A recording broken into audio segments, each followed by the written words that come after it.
I did it again. And again, my apologies. I get really upset with myself.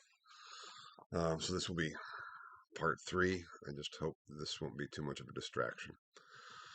So picking up where I was so rudely cut myself off, um, the Petition of Right became the foundation for the position of limited monarchy. And we'll see that further developing in a document of 1647, and then eventually in the Bill of Rights, the English Bill of Rights in 1688, as part of this overall structure. Now, Charles I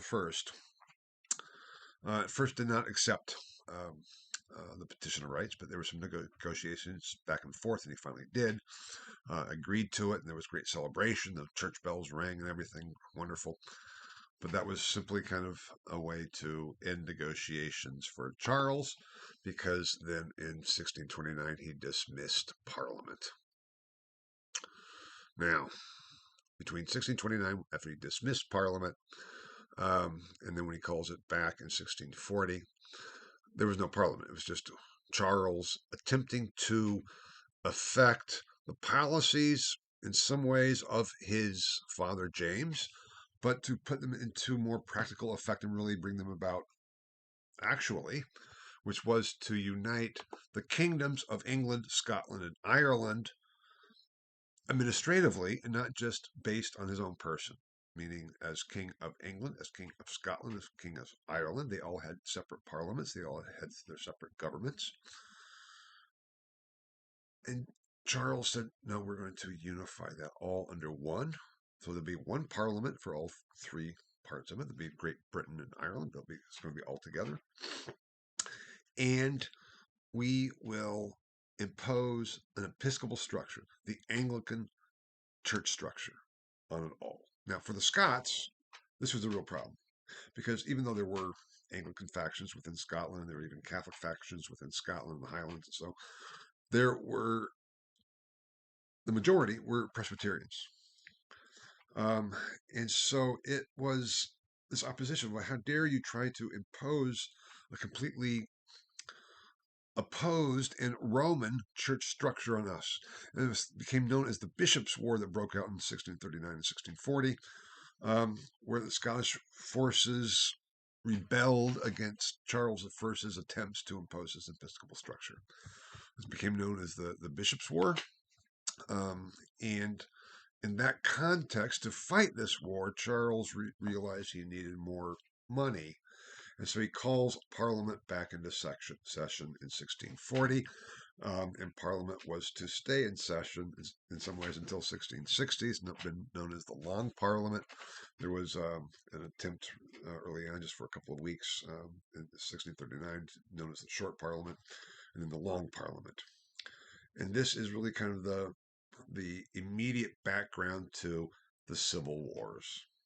And again, I talked about that at the beginning in terms of the distinction between the term the English Civil War and the fact that that is an overall term to refer to various civil wars. And I have up here on the slide, um, slide 3, under the last major heading, the Civil War, parentheses S, and 1, 2, and 3, and everything else. Because it was a series of conflicts that weren't really resolved until the end of the Third Civil War in 1651. But we'll get there when we get there. And this conflict with the Bishops' War led to then there being the split within Parliament itself, not only in terms of the factions that I mentioned before, but primarily between those who were advocating for the power and authority of Parliament, who became known as the Roundheads, and those who supported the monarchy, or Charles, known as the Cavaliers.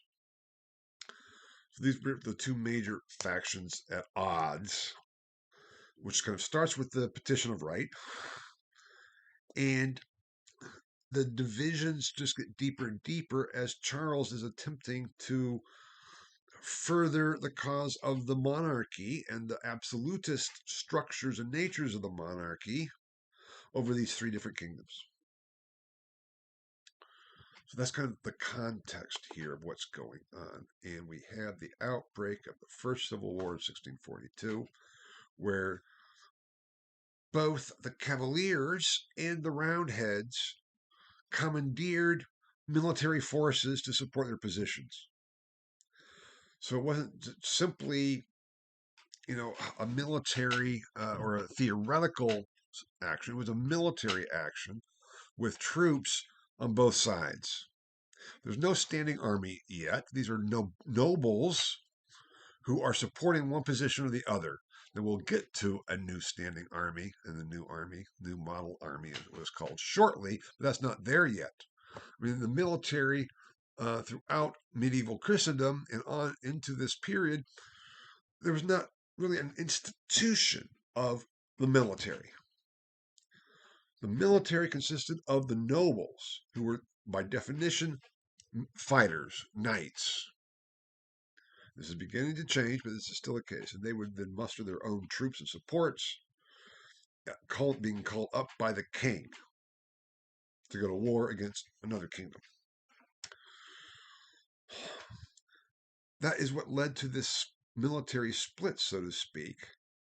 It wasn't that there was an institution, the military, the army, that then was split itself. It was that then the nobilities and the fighting factions of the Cavaliers, or those supporting the monarchy and Charles I, and those supporting the Roundheads, the nobles. So that's like the Roundhead nobles are fighting with the Royalist Cavalier nobles, and that's led to this open armed conflict and war.